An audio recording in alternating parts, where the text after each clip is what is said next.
मलाना हिमाचल प्रदेश का एक गांव है। यह गांव मलाना क्रीम यानी कि हशीश के लिए सुप्रसिद्ध है। यह भारत देश के हिमाचल प्रदेश राज्य में स्थित है। भारत दुनिया का सबसे बड़ा लोकतांत्रिक देश है, लेकिन अगर कहा जाए इसी मुल्क में एक ऐसा गांव भी है जहां भारत का संविधान नहीं माना जाता। हैरान करने वाली बात है ना। इस बात पर जल्दी यकीन करवाना मुश्किल है, लेकिन ये हकीकत है। सबसे पहले बात कर लेते हैं मलाना विलेज की लोकेशन के बारे में। मलाना विलेज लोकेट है हिमाचल प्रदेश कुल्लू डिस्ट्रिक्ट में, और साथ ही ये घिरा हुआ है चंद्रखनी और देओ टीवा जैसे बहुत ऊंचे माउंटेन पीक से घिरा हुआ है। हिमाचल प्रदेश में एक गांव ऐसा है जहां के लोग भारत के संविधान को ना मानकर अपनी हजारों साल पुरानी परंपरा को मानते हैं। पहाड़ियों से घिरे हिमाचल प्रदेश के कुल्लू जिला में ये छोटा सा गांव मलाना कहा जाता है। दुनिया को सबसे पहले लोकतंत्र यहीं से मिला था। प्राचीन काल में इस गांव में कुछ नियम बनाए गए। इन नियम के बारे में संसदीय प्रणाली में बदलाव किए गए। गांव की अपनी संसदीय व्यवस्था। इस गांव के अपने खुद के 2 सदन हैं, एक छोटा सदन एक बड़ा सदन। दोनों सदनों में कुल 11 सदस्य होते हैं, जिसमें 8 सदस्य गांव वालों से चुने जाते हैं, जबकि 3 सदस्य कारदार गुर और पुजारी स्थानीय सदस्य होते हैं। इस सदस्य की अनोखी बात यह है, गांव के प्रत्येक घर से एक व्यक्ति जरूर होता है। घर का सबसे बुजुर्ग व्यक्ति ही प्रतिनिधित्व करता है। वहीं ऊपरी सदन में किसी सदस्य की मृत्यु हो जाए तो पूरे ऊपरी सदन का दोबारा गठन किया जाता है। सिर्फ सदन ही नहीं बल्कि मलाना गांव का एक अपना प्रशासन भी है। कानूनी व्यवस्था बनाए रखने के लिए अपने कानून हैं। इनके खुद के थानेदार भी होते हैं और सरकार भी इनसे दखलंदाजी नहीं करती।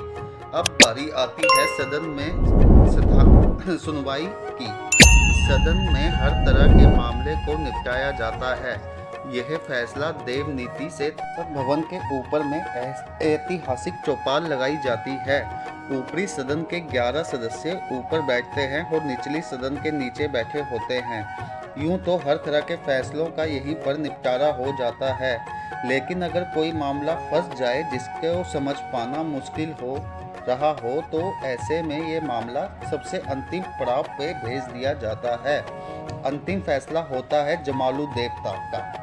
ये गांव वाले जमालू ऋषि को अपना देवता मानते हैं और इन्हीं का फैसला सच्चा और अंतिम माना जाता है। किसी मामले को जमालू देवता के हवाले करने के बाद बहुत ही अजीबोगरीब तरीके से फैसला किया जाता है। जिन 2 पक्षों का मामला होता है उनसे 2 बकरे मंगाए जाते हैं। दोनों ही बकरों की टांगों में चीरा लगाकर बराबर मात्रा में जहर भर दिया जाता है। जहर भरने के बाद बकरों के मरने का इंतजार करना होता है और जिस पक्ष का बकरा पहले मरता है वह दोषी होता है। अब इस अंतिम फैसले पे कोई सवाल भी खड़ा नहीं कर सकता, क्योंकि इनका मानना है कि फैसला खुद जमालू देवता ने सुनाया है। हालांकि साल 2000 के बाद से इस गांव में काफ़ी बदलाव देखने को मिलते हैं। मसलन पहले यहाँ चुनाव नहीं होता था, लेकिन साल 2012 के बाद से यहाँ चुनाव होने लग पड़े हैं। अकबर की पूजा। इस गांव से जुड़ी एक रोचक कहानी भी है। मलाना वासी अकबर को पूछते हैं।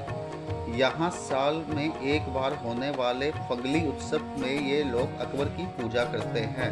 लोगों की मानता है कि बादशाह अकबर ने जमालू ऋषि की परीक्षा लेनी चाहिए थी, जिसके बाद जमालू ऋषि ने दिल्ली में बर्फबारी करा दी थी। ये एक दिलचस्प बात है कि ये लोग खुद को सिकंदर का वंशज कहते हैं। इन लोगों की भाषा में भी कुछ ग्रीक शब्दों का इस्तेमाल होता है। इतिहास से जुड़े इनके पास कोई सबूत नहीं है, लेकिन इनके अनुसार जब सिकंदर भारत पर आक्रमण करने आया था उस दौरान कुछ सैनिकों ने उनकी सेना छोड़ दी थी।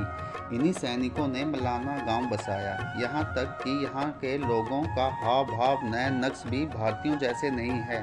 बोली से कुछ शारीरिक बनावट तक ये लोग भारतीयों से एकदम अलग नज़र आते हैं।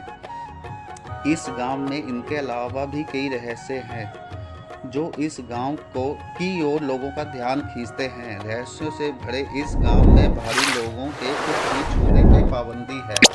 इसके लिए इनकी ओर से बाकायदा नोटिस भी लगाया गया है जिसमें साफ तौर पर लिखा गया है कि किसी भी चीज को छूने पे 1000 रुपये का जुर्माना देना होगा। इनके जुर्माने की रकम 1000 से 2500 रुपये तक है। किसी भी सामान को छूने की पाबंदी के बावजूद भी यह स्थान पर्यटकों को आकर्षित करता है। बाहर से आए लोग दुकानों का सामान छू नहीं सकते।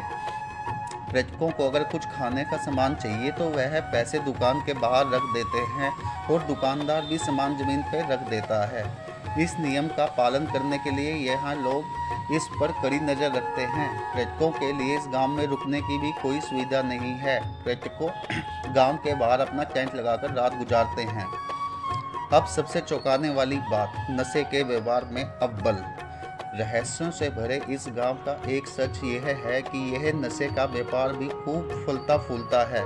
मलाना गांव की चरस पूरी दुनिया में मशहूर है, जिसे मलाना क्रीम कहा जाता है। यहाँ पैदा होने वाली चरस में उच्च गुणवत्ता का तेल पाया जाता है। यह नशा सरकार के लिए भी तेजी खीर साबित होता है। प्रशासन को नशे के व्यापार पर रोक लगाने के लिए काफ़ी मशक्कत करनी पड़ती है।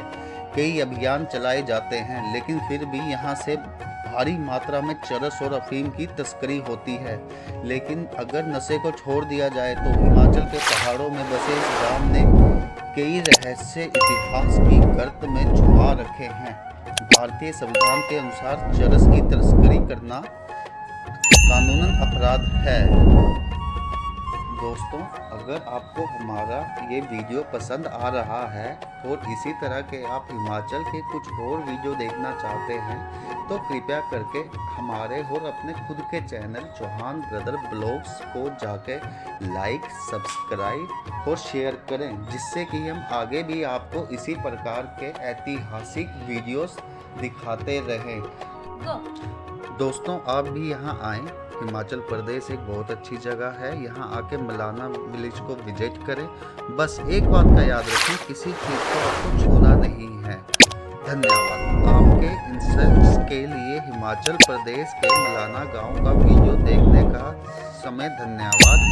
यदि आपको ये वीडियो पसंद आया हो तो कृपया लाइक करें, शेयर करें, हमारे चैनल को सब्सक्राइब करना ना भूलें। हमारे साथ रहने के लिए आपका धन्यवाद। आपका Sanjay Chauhan. Thanks for watching my videos.